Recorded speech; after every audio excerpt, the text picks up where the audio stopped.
Coming up, was Martin Luther King a conservative?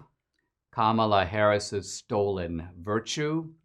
And special guest James O'Keefe of Project Veritas. This is the Dinesh D'Souza podcast.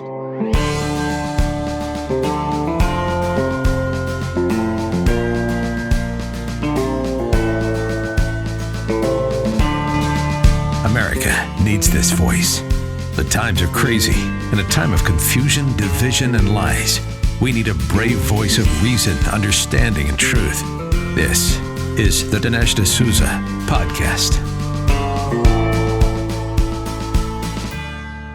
Have you tried Mike Lindell's MyPillow products yet?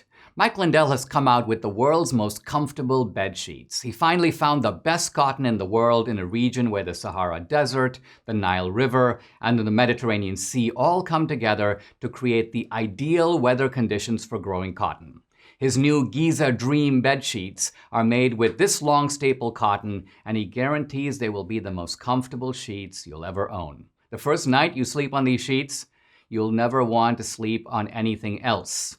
The Giza Dream sheets are available in a variety of colors, and like all of Mike's products, they come with a 60-day money-back guarantee and a 10-year warranty. Right now, you can buy one, get one free by calling 800-876-0227 and use promo code Dinesh. For a limited time, you can buy one, get one free. So call 800-876-0227 or go to mypillow.com and make sure you enter the promo code Dinesh.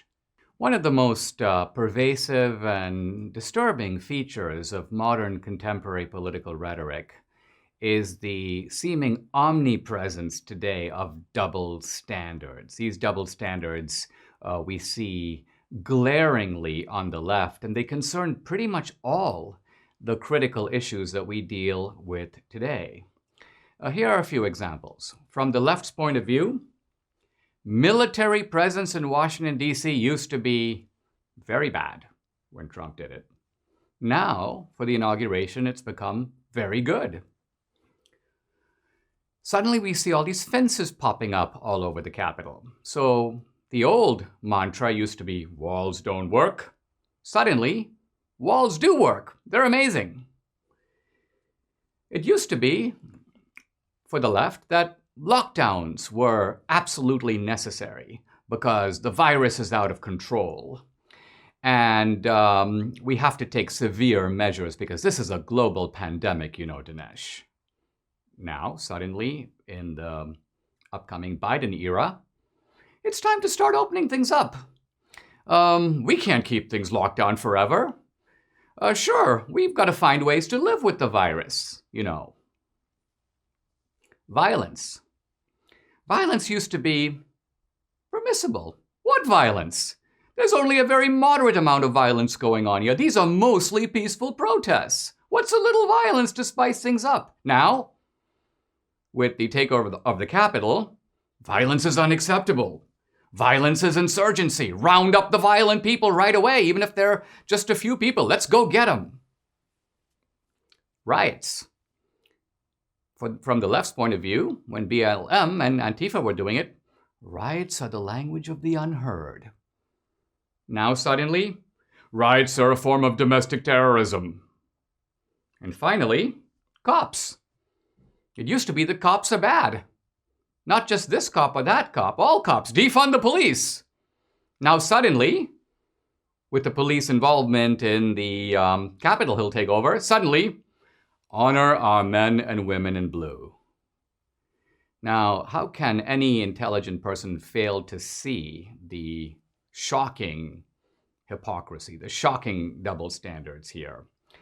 But it makes us think a little bit more about double standards themselves. Because normally, when you see a double standard, if you scrutinize it carefully, there's a single standard hiding behind it, a single standard that doesn't want to be confessed or acknowledged. Here's an example. This is a tweet from the ADL, the Anti-Defamation League. There's a distinct difference between criminal doxing, a common tactic of white supremacists and others, and the important reporting of extremists and hateful activity. Our laws must clearly reflect that. So basically what the ADL is saying is, It's okay to dox some people, but not other people. It's okay to dox extremists, but we who are fighting extremists should be able to dox people and report on them. Now, of course, the key word here is extremists, and the key word also is who gets to say, who gets to define the word extremist. And so you notice that when people apply this sort of dual measure, if you will, what they always do is modify language to create prejudice. And so, for example, the BLM and Antifa activity is a protest, whereas the storming of the Capitol is a storming. It's an insurgency. It's terrorism. It's domestic terrorism. It's like ISIS. So by using soft words in one context and the most severe words, exaggerated words, ridiculous words in the other, you're able to show why this supposed double standard becomes defensible, why it's okay to overlook the one and prosecute the other. Now, the never-Trumper, or sort of never-Trumper, Jonah Goldberg, has a series of very interesting tweets in which he talks about the fact that conservatives should, in his view, not be indignant about liberal double standards. And Jonah lays this out as a kind of a rant, but I think it's worth considering because he's a thoughtful guy. Actually, my former colleague at the American Enterprise Institute, I remember Jonah actually coming to DC as a student right out of Goucher College.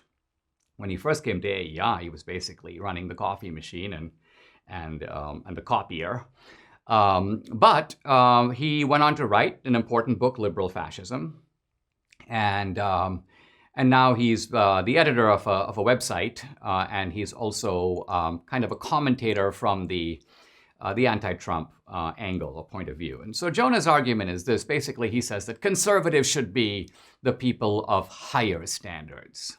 Let's not say that because the left did it, therefore we should be able to do it. Let's not hold ourselves to their standard. Why let them define us? If they do violence, why shouldn't we do something nobler? Jonah says, quote, I'm not an expert on Christianity, but he implies, well, why shouldn't we turn the other cheek? Conservatism, he says, ultimately is about right and wrong. Our standards are not relativist, and so they shouldn't be defined by the other side. And he gives a telling example. He says, if my daughter, his daughter, is shoplifting, he as a parent would consider it no defense if his daughter were then to say, Dad, all my friends were shoplifting too, and nothing happened to them. Jonah's point is it doesn't matter if nothing happened to them. You shoplifted, and something should happen to you. So this is Jonah's argument, which I want to now probe. First of all, let's start with the shoplifting analogy. I think it's a bogus analogy for two reasons. First of all, this is not a case where conservatives are saying, in effect, that we want our daughters to get away with shoplifting. We're not saying that. In fact, I don't know a single leading conservative or Trumpster who has argued that the people who illegally occupied the Capitol should not face penalties. Now, they should face penalties proportional to what their intention was and what they did, but they should be held accountable. I don't know anyone who is not saying that on our side.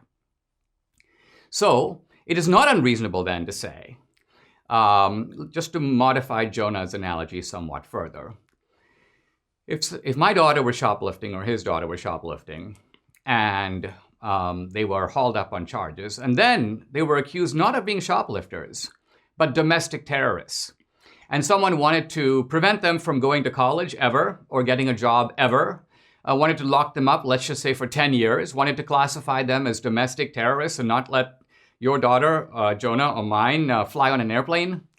And at the same time, the people doing this were condoning vast numbers of people for doing much worse and getting completely away with it. Not only were those people not being held to prosecution, they were being praised for what they did. And what they did was much worse. I bet you would be outraged as a parent, and rightly so. Why? because justice isn't just a matter of being penalized.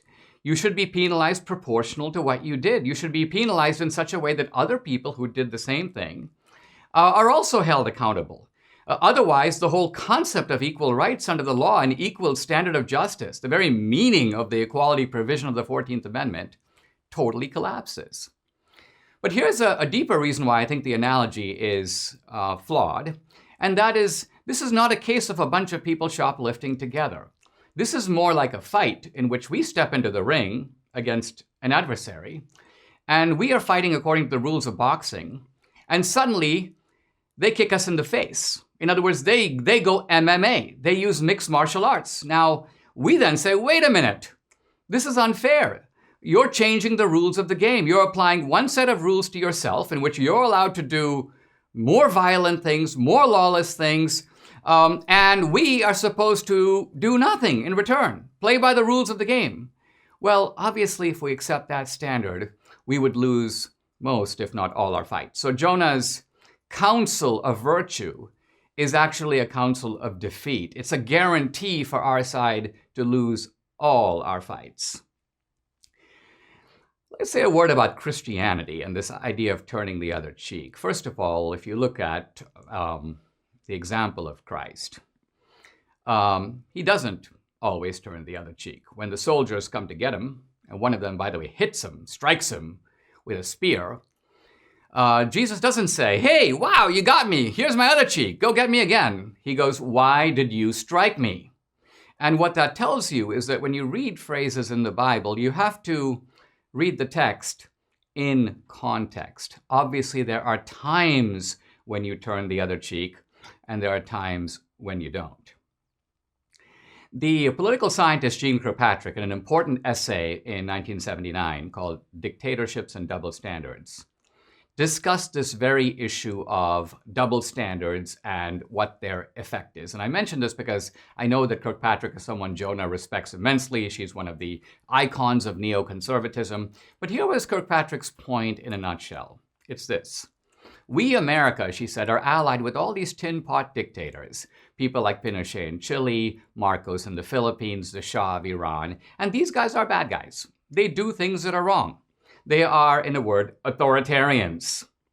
But, said Jeane Kirkpatrick, if we become morally indignant and say we can have nothing to do with these authoritarians, we're going to pull the Persian rug off from under the Shah, we're going to withdraw support for Marcos and Pinochet, she said, we will be helping a far greater evil.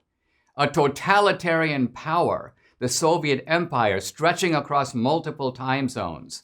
And so Kirkpatrick made a critical difference between authoritarians, who are bad guys, and totalitarians, who are very bad guys. Totalitarians take away all your rights. Authoritarians take away some of your rights. And the thrust of Kirkpatrick's point is that if you try to stand on your moral high horse and you undermine the flawed authoritarians, you will get the incorrigible totalitarians. A really good example was Jimmy Carter. He pulls the Persian rug out from under the Shah on the same sort of Goldbergian ground of conscience. I can't support this guy. He has a secret police. So out goes the Shah, and who comes in? Khomeini. So from the frying pan into the fire. We've been dealing with Islamic radicalism ever since. I also want to show you a clip from the movie Trump Card, which involves Abraham Lincoln. And this clip sets the context for, I think, an even deeper discussion of how you deal with double standards and how you respond to them. Early in the war, the Confederates passed an order that every black Union soldier captured would be executed. In response, Lincoln signed an executive order. It is therefore ordered that for every soldier of the United States killed in violation of the laws of war, a rebel soldier shall be executed. Order of Retaliation, July 30th, 1863. Imagine if Abraham Lincoln had taken Jonah Goldberg's advice. He would go, the Confederates are doing something really bad. They're executing black soldiers. But I'm not going to do anything in return. I'm just going to let them because I'm a better person. No. Lincoln realized that this was a barbaric practice by the other side, and it required a response. And so Lincoln decided, we will do to them what they're doing to us. This is the only way to make them stop. And in fact, the Confederates did stop, and Lincoln's executive order was withdrawn. So my conclusion here is that we should not be so comfortable in living with double standards. We should reject this Jonah Goldberg counsel of defeatism.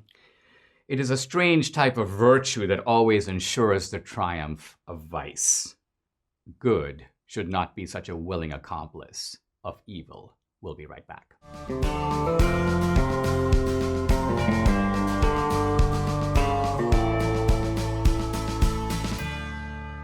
We're facing a really scary prospect in America, one-party control, and that's going to produce a lot of economic problems. Already people are predicting runaway inflation. They're also predicting a devaluation of the currency. And so what are you doing to protect your finances? What are you doing to get yourself ready for this? I'm really excited to have Birch Gold Group as an advertiser, because Birch Gold Group will help you diversify a portion of your savings. Your IRA or your eligible 401k, you can convert that into an IRA backed by gold and silver. They are the premier precious metals IRA company in America with an A+ BBB rating, countless 5-star reviews, and thousands of satisfied customers.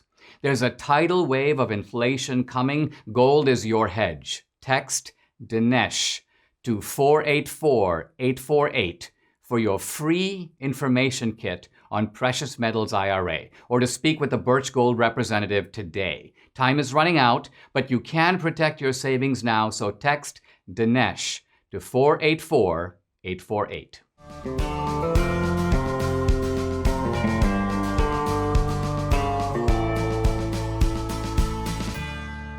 Some people think Inauguration Day is going to be depressing, and perhaps in some ways it is, but there's also going to be an element of high drama and I think huge entertainment.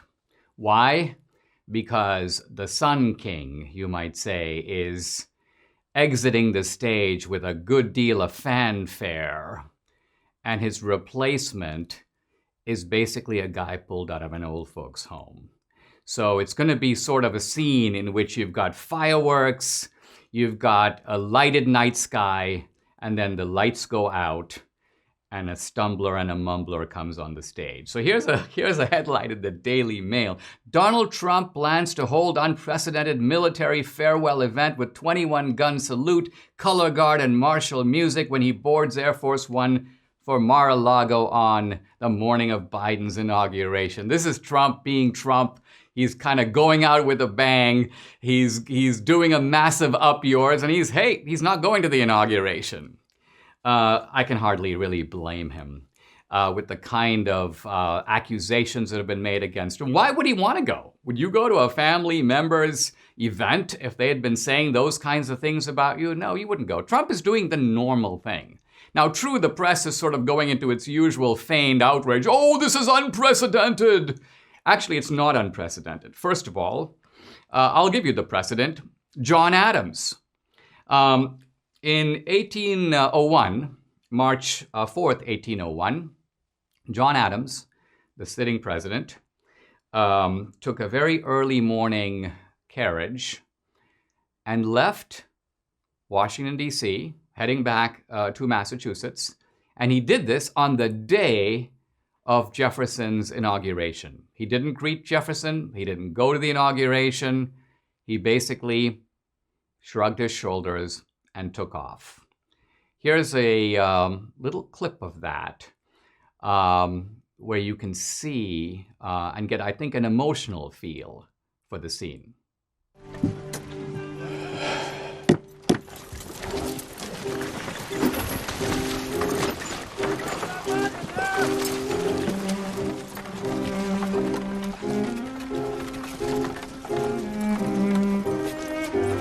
Stop gawking. I'm plain John Adams, just an ordinary citizen. That clip is from the documentary John Adams, which is, by the way, worth watching. Debbie and I really enjoyed it. wonderful performance of Adams himself. Now, the election of 1800 was somewhat like this election, a very tough, vicious election. In fact, it was not only an election where the accusations flew back and forth, and Adams and Jefferson, who, by the way, were old friends, became, I won't say deadly enemies, but they certainly became enemies. Their relationship was deeply soured. Later, it was rehabilitated, and they both ended up dying on the same day.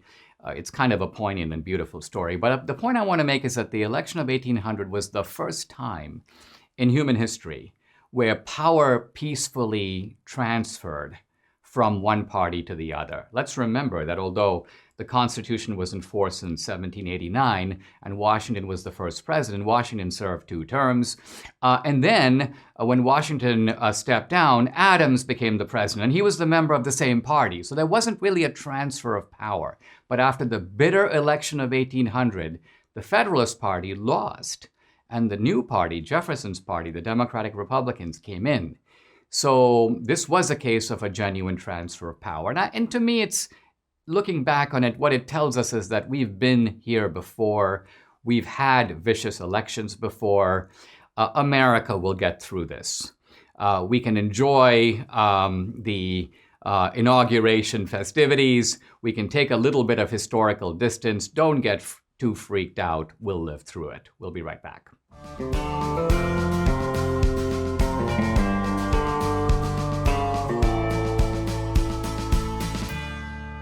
If you're like millions of Americans looking for an alternative to the other senior organization, I want you to know about AMAC, the Association of Mature American Citizens. AMAC is the fastest growing conservative 50-plus organization in America. Over 2 million people have joined and now carry the AMAC membership card. AMAC was built by folks who feel the same way we do. We're not alone. AMAC believes and stands up for the values that have made America great: faith, family, and freedom. They believe in the sanctity of our Constitution, including the First and Second Amendments. They're fighting the good fight against reckless government spending and the ever-expanding scope of the federal government. They are pro-business, secure borders, support our military, and respect our veterans. AMAC works hard to deliver real value to their members, providing the best benefits, discounts, and services you can find in one place. I want you to join AMAC today. So go to amac.com, AMAC.com, and join now. We welcome everyone who cares about the future of our great republic to join and stand with us. There's strength in numbers. Together we can bring one clear, resounding voice to Washington, D.C. Join AMAC today.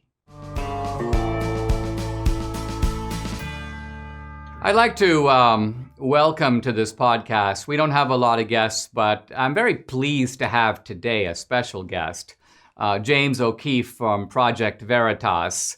And this happens to be on a day when James is doing the Jamesian thing, which is he's blowing the whistle, this time on these internet moguls who have been controlling, regulating, suppressing, banning, not just Trump, but a whole bunch of people across social media. And by the way, not just in America, but abroad. James, welcome to the Dinesh D'Souza podcast. Nice to have you. Hey, Dinesh, great to be with you. James, I'm going to start by reading you a tweet from CNN. A headline: Joe Biden and Kamala Harris drop a playlist for your inauguration watch party.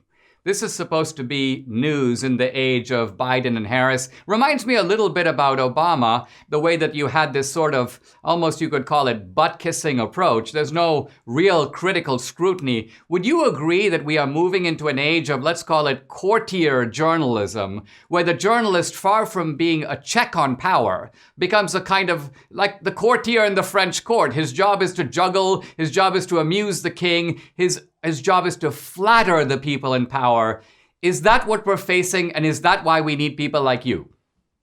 Thank you, Dinesh. Yeah, I saw that tweet. I responded to it with journalists with a trademark symbol next to it, because if journalists were doing their jobs, there wouldn't be a need for people like me. There wouldn't be a need for Project Veritas, but journalists have become organs of, it's become, as Chomsky would say, and I know it's crazy, I'm quoting Chomsky, but I think he's dead on point here. They become a system-supported propaganda function, which manufactures consent, which does not inform people, but it's all about narrative. It's no longer about fact finding. It's about narrative, and reporters need to focus on facts. Investigative reporting has been said that it is the fiercest of indignation infused with the hardest of fact. But none of that stuff is about facts. It's about narrative. It's about people in air-conditioned room reading off teleprompters. So what Veritas, what we try to do is to focus on fact-finding, not characterizations, not bombast, not interpretations, but actual seeing people, their own lips moving, describing what they're really doing behind closed doors, which is quite contrary to the narrative, which leads us to this Twitter whistleblower that came to us, recorded a staff meeting with the CEO of Twitter, Jack Dorsey, when you can hear out of his own mouth what the company intends to do. We are focused on one account right now, but this is going to be much bigger than just one account, and it's going to go on for much longer than just this day, this week, the next few weeks. It's going to go on beyond the inauguration. We have to expect that. We have to be ready for that. It really made me laugh because you've totally got Jack's panties in a wad. I mean, you've got his nose ring out of joint. The guy was probably really surprised. And why? Because his public persona is so different than what you showed about him in private. So let me read. Yeah. This is a tweet that Jack put out. Now, this is from some time ago, but this is kind of, I would call it pious Jack. Twitter stands for freedom of expression. We stand for speaking truth to power, and we stand for empowering dialogue. So that's the PR Jack. And what you showed is almost like the ruthless Jack. You showed Jack talking to the troops, and in effect, what Jack was saying is, we got the big guy, we got Trump, but that's only the beginning. We're gonna get a whole bunch of other guys. This is not a small thing. This is not a temporary thing. Essentially, we're not going to stop. Are you surprised to see all these internet moguls playing this kind of a ideologically adjudicatory role? Well, I think, sometimes people are more honest in private or where they think they're not being recorded. And he's actually in French Polynesia right now. Jack Dorsey is sort of vacationing, meditating. He's a strange guy running his company there from French Polynesia. And he's on this video conference with his senior leadership. One of those people blew the whistle on him, sent Project Veritas the video. They come to us to Veritas Tips at Proton Mail, which is an encrypted email, because they trust Veritas. And Dorsey's saying it's not just going to stop at Trump. This is going to go on much beyond Trump. It's going to affect everyone. He talks about doing a retro, which is sort of tech speak for retrospective, going back through and banning accounts, not just the QAnon accounts, but many more accounts they're shrinking the Overton window. That is the range of acceptable ideas that one can discuss on tech. Anything that would potentially or indirectly lead to violence.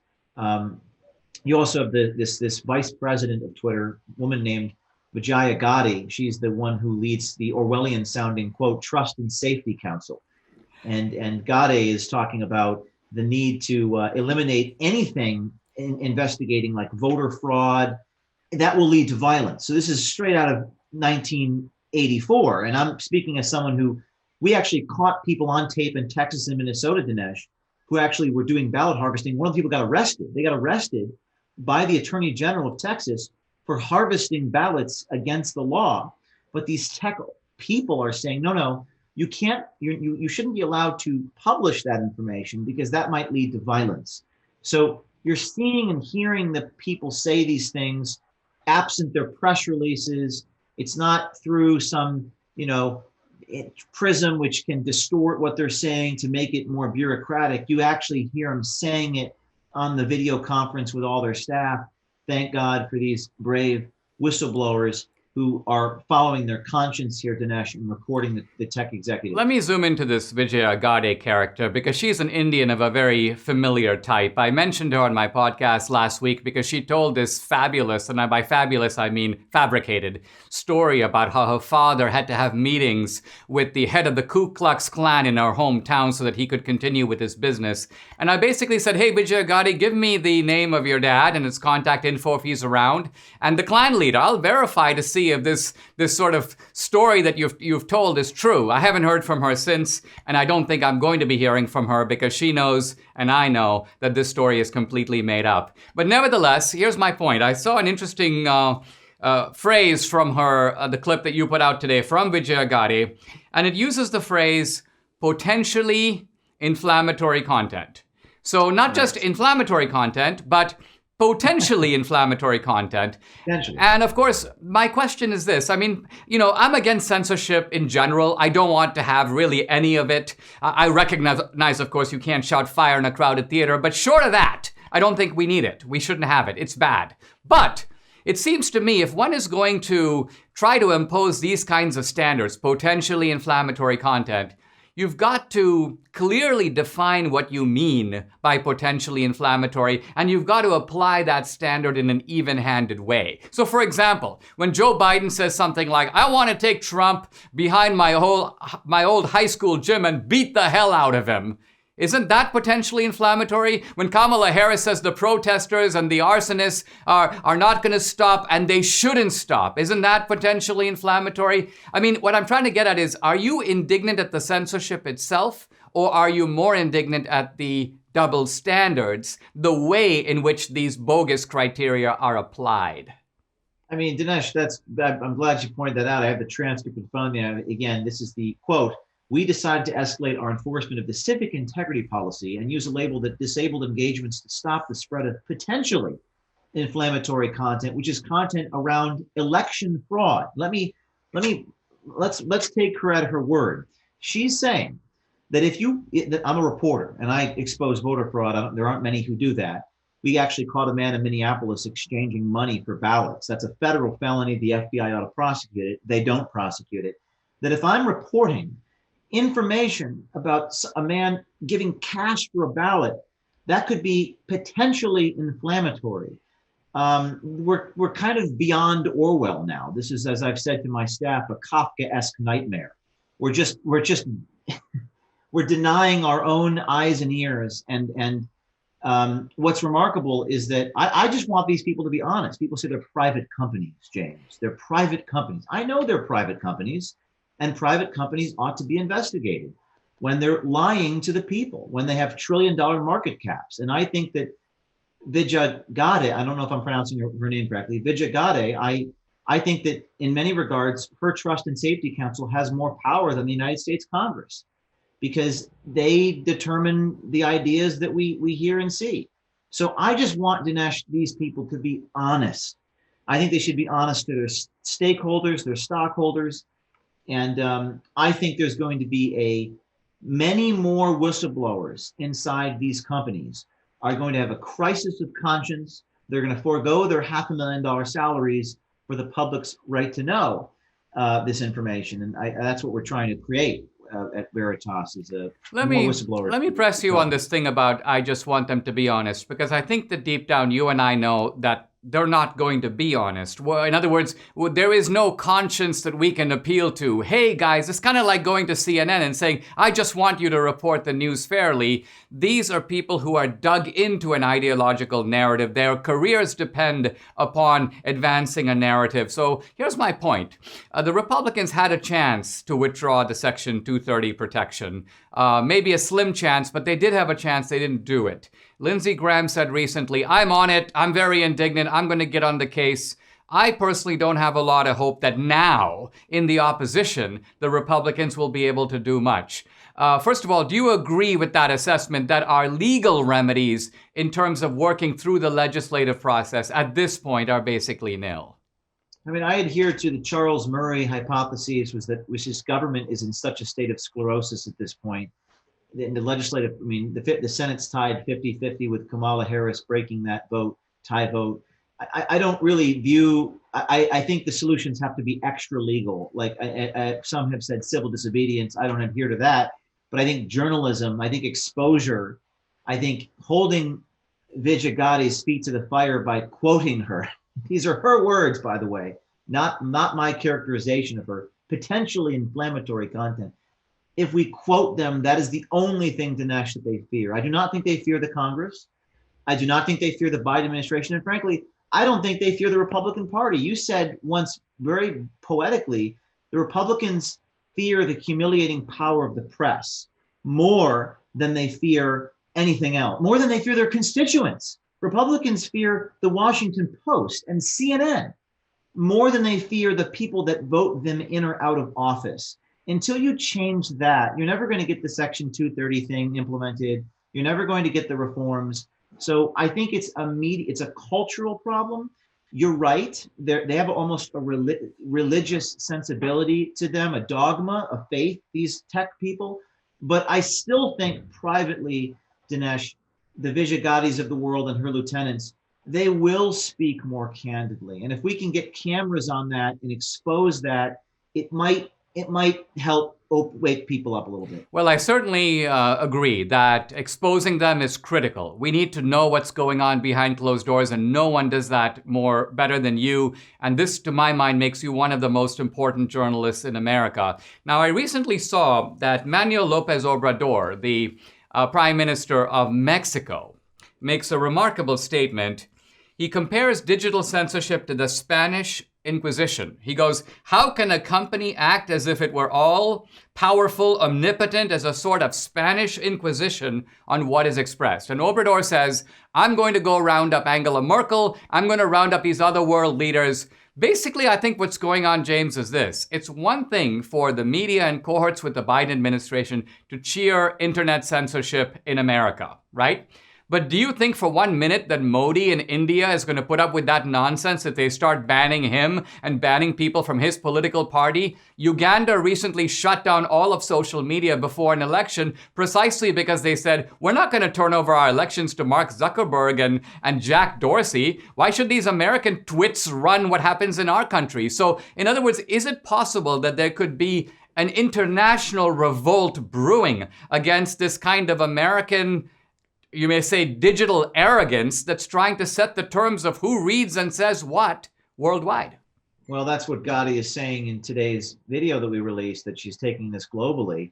And I have a transcript in front of me here, and she says that we're going to be very focused on enforcing these policies on a global scale, a global approach. A lot of our learnings in the United States have come from other markets. So what we do is global. And, this is an important point you make, and my comment on it is that, that we have a First Amendment in the United States. We have a constitution. No other country has a First Amendment in the like we do. But Twitter, it eliminates borders. This is a conversation that is global. That an Australian and an Irishman can interact with my tweet on a thread. So this is kind of, this has changed the world in the last decade. So this goes back to my point that Vijay Gadde and Jack Dorsey do, in my opinion, have more power than all three branches of government, including the courts. So their decisions, their policies on this platform carry more weight than a Supreme Court decision regarding the First Amendment. So I just want people to know that their words are very meaningful here, and we need to take them at their word. And you're right, it's going to interfere with foreign elections, and it's going to interfere with our own election, which is ironic because they're trying to say that people who investigate voter fraud are interfering with elections. So there's deep irony in that. But hopefully, I keep saying it because I'm going to do a shameless plug here. Veritas tips at protonmail.com.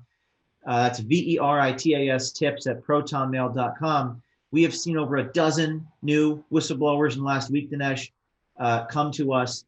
I hope that this creates a wellspring of courage that is contagious, and people blow the whistle on more of these people. Let me just sum up this way, James. It seems to me that what these people are trying to do is appoint themselves the guardians of making America itself a safe space. Maybe they want to make the world a safe space. It's your job and my job to do what we can to make the world a little more unsafe. Thank you very much for joining us, and we'll be right back. Thank you.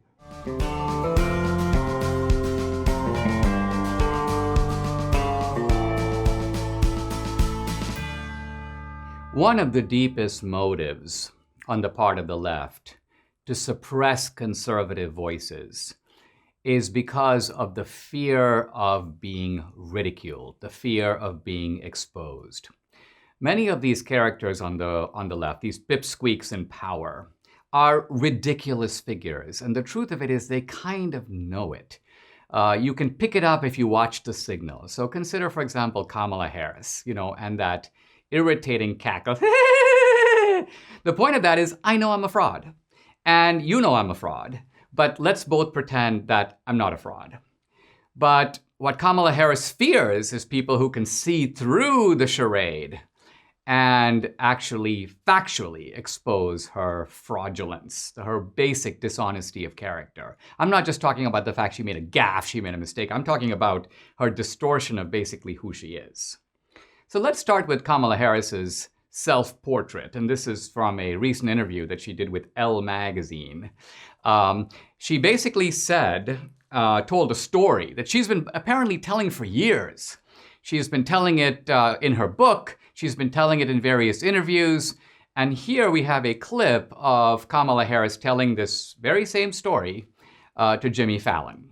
Get that energy from your parents, or the thought of, hey, I have to fight for what's right, and I got to get out there. And I mean, when were you out there protesting? Well, I was in a stroller. And so I was out there. And in fact, my mother used to have a very funny story about I was fussing and she said, Kamala, what do you want? And I said, and this is how she would say it. And she said, Kamala, what do you want? And I said, freedom. No. So there it is, the story, the trademark cackle. Jimmy Fallon playing along. Oh, he can't believe it. What a story. This is the game of frauds. Because two internet sleuths, Freddie Engels and a guy named Andre Domise, recognized the story. They go, we've heard this before. As it turns out, the story is plagiarized. It never happened to Kamala Harris. It's actually a story told by Martin Luther King. In a 1965 interview in Playboy, Martin Luther King told the story this way. I'm now going to quote Martin Luther King. I will never forget a moment in Birmingham when a white policeman accosted a little Negro girl, 7 or 8 years old, who was walking in a demonstration with her mother. What do you want? The policeman asked her gruffly, and the little girl looked at him straight in the eye and answered, feed 'em, feed 'em. Now, some of the fact-checking sites, and here I want to show how the fact-checking sites are sort of in on it. They put on their thick glasses, or we're going to scrutinize the truth of this story. And they basically go, it's partly true. It's partly true. Really? Let's look at what they mean by that. I'm now quoting from Snopes. They admit that the story is right there in the King interview. But they then say this: we are unable to determine that Harris, who heard the account from her now deceased mother, deliberately plagiarized it from King. In other words, it could be true. The mother's dead, so we have no way to know for sure. After all, we'd like to call the mother, and see if she'll admit it, she made it up.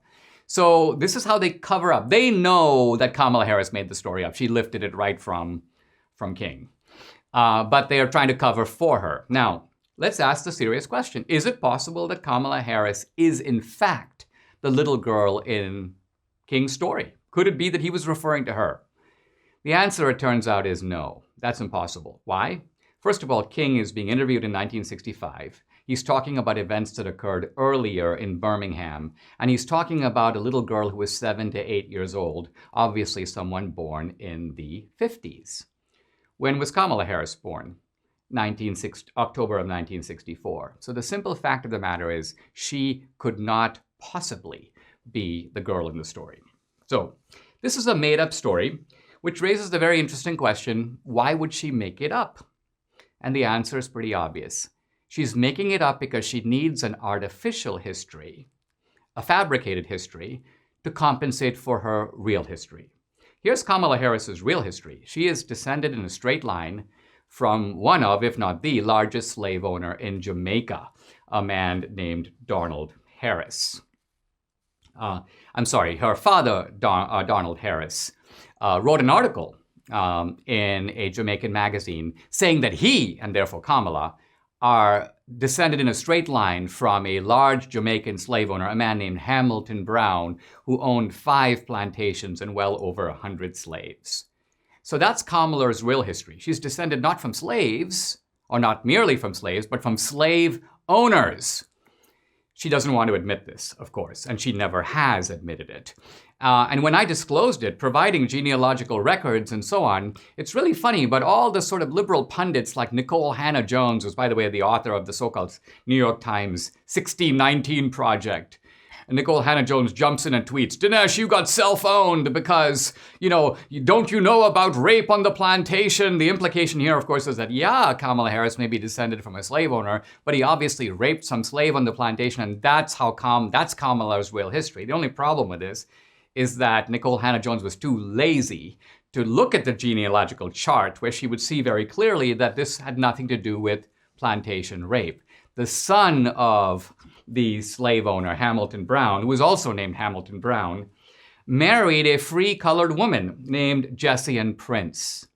The two of them had a daughter named Christiana Brown, and that's the lineage of Kamala Harris. So in other words, this had nothing to do with plantation shenanigans or rape. So Nicole Hannah-Jones then recognized, oh, Dinesh is right, but instead of admitting it, she's not going to admit it, she just deletes her tweet, erasing it, if you will, from history. Bottom line, what's going on here? Why am I telling you all this? I'm telling you all this because we live in an age of identity politics. And in identity politics, particularly on the left, it's really important for Kamala Harris to align herself with the party of victims, with a kind of history of victimology. But she has no such history.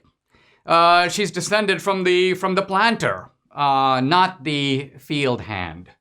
And so what she does is she drops the real history and lifts the Martin Luther King story to give her an invented history, knowing that this will not get mainstream scrutiny, that her own side will play along with this. After all, to some degree, even she is a pawn of their agenda. But this is the kind of entrenched dishonesty.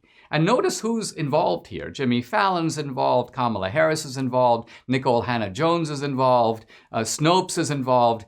It's a collaboration of fundamentally dishonest people all coming together to put out a bogus narrative. We'll be right back.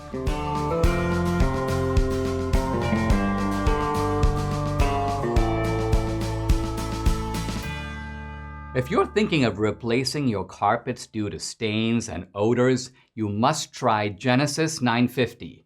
The reviews are absolutely amazing. This is a product that actually works.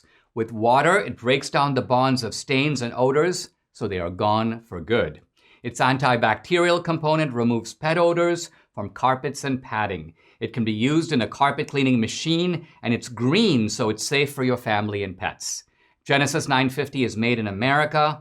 If you're tired of pet cleaners that just don't work, it's time to buy Genesis 950. 1 gallon of industrial strength Genesis 950 makes up 7 gallons of cleaner. But Genesis 950 isn't just for pet stains. It's great for bathrooms, kitchens, floors, upholstery, and grease stains.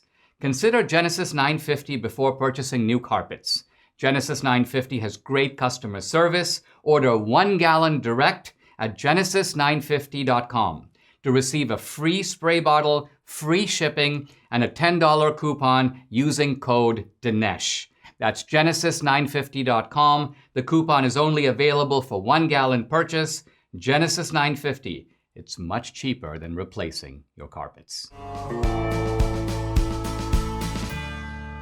Today is Martin Luther King Day, and we are already being barraged by the usual types of laudatory bromides that typically go with this kind of a day. I'd like to take the occasion to do a little bit more of a serious look at King. The left today is not all that happy with Martin Luther King. They don't really like him. And they are sort of trying to preserve his memory and his name while pushing away his ideas. They don't like not just Martin Luther King's famous line that he dreams of a country where we are judged by the content of our character, not the color of our skin. By the way, think of how that contradicts whole racial grievance industry. Think of how it contradicts all this emphasis on blackness and on race as a shaper of identity. Today's philosophy is shaped by the title of Cornel West's book, Race Matters. Whereas for King, we should be moving inexorably toward a society where race doesn't matter. Not that race doesn't exist. We're not colorblind in the sense that we genuinely don't see it, but we're colorblind in the sense that we don't attach legal or political weight to it. For example, when I look at you, I see whether you have thin or bushy eyebrows. I see, for example, if you have a certain type of hair. But the point is, that doesn't matter. That's not how I judge you as a person. That's the true meaning of the idea of colorblindness. Some years ago, I was in a debate with Jesse Jackson, and we ended up arguing about the issue of, would Martin Luther King support affirmative action today? Jackson saying yes, and I saying no. But even as I argued it out, I realized there's a certain kind of anachronism in trying to figure this out. Because the truth of it is, it's silly to change the lens and the camera, to change the place and time, and to take a man really of the 20th century, in the middle of the 20th century, and go, well, what if he was around in 2020? What would Martin Luther King think about this, or what would he think about that? And the true answer to that question is, we don't know. What I did with Jesse Jackson was I said, okay, Jesse Jackson, you keep saying, I knew Martin Luther King, I was Martin Luther King's best friend. Let me ask you this. Can you cite a single example in his life where Martin Luther King, in any public capacity, in any speech, in any writing, in any public statement, supported race-based preferences? And this is the kind of thing that, Jackson was. He was discombobulated. He did his usual thing. He clears his throat, plays with his mustache. The bottom line of it is he had to admit, no such statement exists. And this is crushing for the left, because they can say Martin Luther King would have done this and he would have done that, but the fact is that he did not ever support racial preferences. Now, he did move left toward the end of his life, and he moved left because he supported the so-called Poor People's Campaign. He became much more of an economic redistributionist. Alexandria Ocasio-Cortez, AOC, put out a quote today where Martin Luther King says that he was more socialistic than he was capitalistic. And that statement has to be read in context, because the so-called socialism that King was talking about is modest compared to anything that we're talking about today. I think King was simply saying that he wanted to move more in the redistributionist or welfare state direction than he wanted to move in the laissez-faire or free market direction. So yes, King was moving left. That's sort of the late King. That's not the King that we actually remember or even cherish today. The King we cherish today was the King who spoke about America being, quote, a beloved community. And by the way, the left doesn't like that idea either. Why? Because in a beloved community, Black lives matter, but all lives also matter. A beloved community ultimately is about erasing those distinctions. It's a single community governed ultimately by a transcendence of race. This is what the left can't stand. Their politics are based on division, driving a wedge in society, not just based on race, but also based on gender and sexual orientation. So ultimately, the left is all about the politics of division, and therefore standing against them, solemn, profound, and immovable, is the legacy of Martin Luther King. We'll be right back.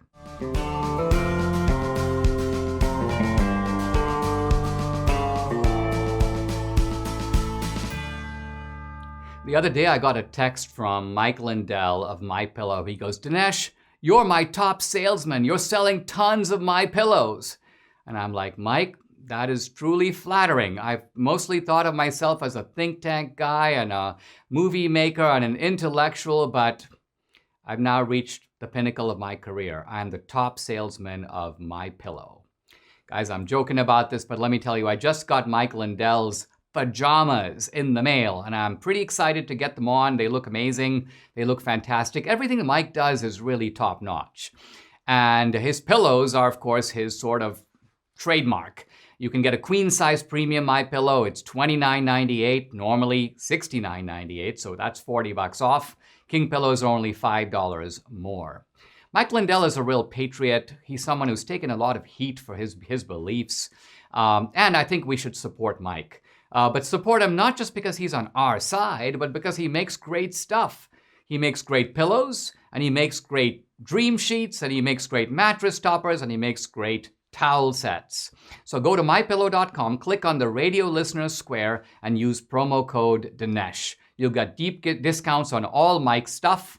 Once again, go to mypillow.com and put in promo code Dinesh. Or you can just call 800-876-0227. Make sure to use promo code Dinesh.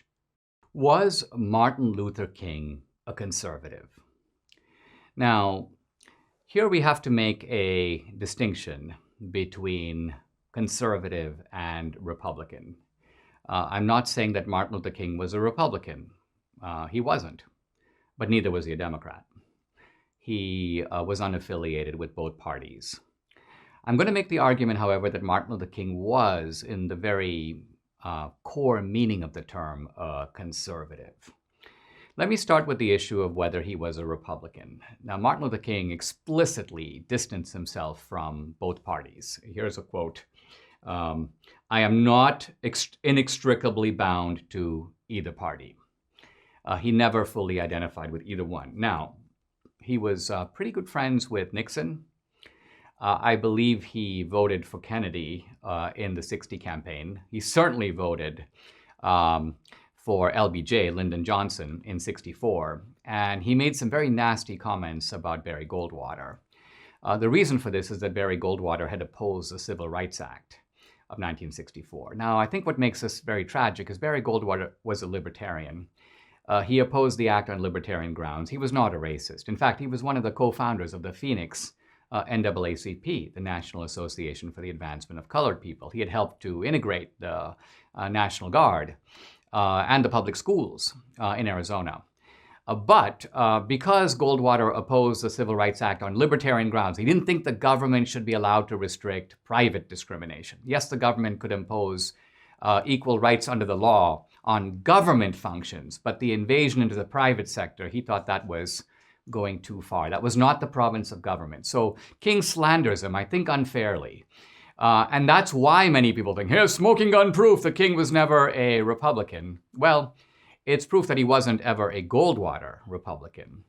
But King was also very well aware of something that the left today tries to conceal, that the racist Dixiecrats, the people blocking the Civil Rights Act, were overwhelmingly, in fact, were all, in the Democratic Party. Later, one or two moved into the Republican Party, Strom Thurmond and one guy in the House. But the vast majority of Dixiecrats all stayed in the Democratic Party. They died as Democrats. They're lionized to this day. There are buildings named after them in Washington, D.C. King knew all this. He wasn't, in that sense, he didn't deceive the public and he didn't deceive himself. Now, what about the idea of King being a conservative? You can't answer this question without asking a simple question. Who is a conservative? What is a conservative in the American context? People abuse this word conservative, and they sometimes apply it, and I'd call it an operational sense. So conservatives are against change. No. Was Trump against change? No. Conservatives want to change things. I want to change. If it were up to me, I would change the tax code. I would change the size of government. I would change U.S. commitments abroad. There are lots of things I'd change. So my conservatism has nothing to do with opposing change. Yeah, Dinesh, the segregationists were all conservatives because they oppose change. First of all, this is just a meaningless statement. Segregation itself developed after the Civil War. It became entrenched in the 1890s. It's not something that goes back to time immemorial. The segregation laws in the South were enacted by Democratic legislatures, Democratic governors, and so on. And yes, the segregationists wanted to keep those laws, but that doesn't make them conservative in any meaningful sense of the word. So here's what conservatism in America today means. It's conserving the principles of the American Revolution. Conserving the principles of the American Revolution. Now, the American Revolution was, in a sense, a classically liberal revolution. One could argue that revolutions, by definition, can't be conservative because they bring about a dramatic upheaval, a turning of the tables, a new order. The American Revolution did all that. But nevertheless, that's a revolution we want, we can live with, and we're trying to preserve the principles of that revolution today. Now, Martin Luther King, in his most famous speech, I Have a Dream, said the following: I am submitting a promissory note, and I am demanding that it be cashed. Right away raising the question, what note? Who wrote the note? Did the Southern segregationists unwittingly give him some sort of note that he could then cash? No. So what was Martin Luther King talking about? Well, he was talking about the Declaration of Independence. He was talking about the Charter of American Liberty, the document that in a sense is the guiding spirit of the Constitution. All men are created equal. Now here's the great irony. That document was penned by Thomas Jefferson, a Virginia planter who on his Monticello plantation had over 200 slaves. So think about it. Martin Luther King, in demanding freedom, is cashing a check, to use his own terms, that was written by a Southern slave owner. And this, I think, captures in a little glimpse, in a little kaleidoscopic glimpse, the complexity of American history, which is that Jefferson's principles were better than he was. He was able to articulate a principle of freedom, even though he fell short, woefully short, in practicing that principle.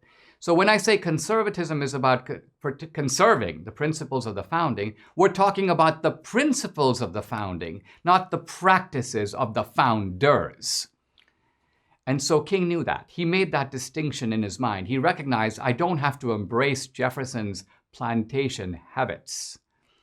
The way, for example, that he related to the slaves, whether or not he had a relationship with Sally Hemings, all that is to the side. The real issue is that it was this principle, and how strange it is that a slave owner would articulate such a principle that he knew stood against everything that his own life represented. But I think Jefferson wanted America to be a better place, to become a better place than it was. And King understood that. And so Lincoln understood that also. So one can see in a way the civil rights movement, but also the Civil War, as two massive attempts, successful attempts, to cash in on the principles introduced by Jefferson at the outset. Martin Luther King did not look to a progressive future that was untethered to the past. He wasn't trying to move away from the founding. He was trying to move toward the founding. He was trying to recapture, and you may say revivify, re-energize, apply today the founding principle that Lincoln called a principle for all men at all times, the principle of the Declaration of Independence.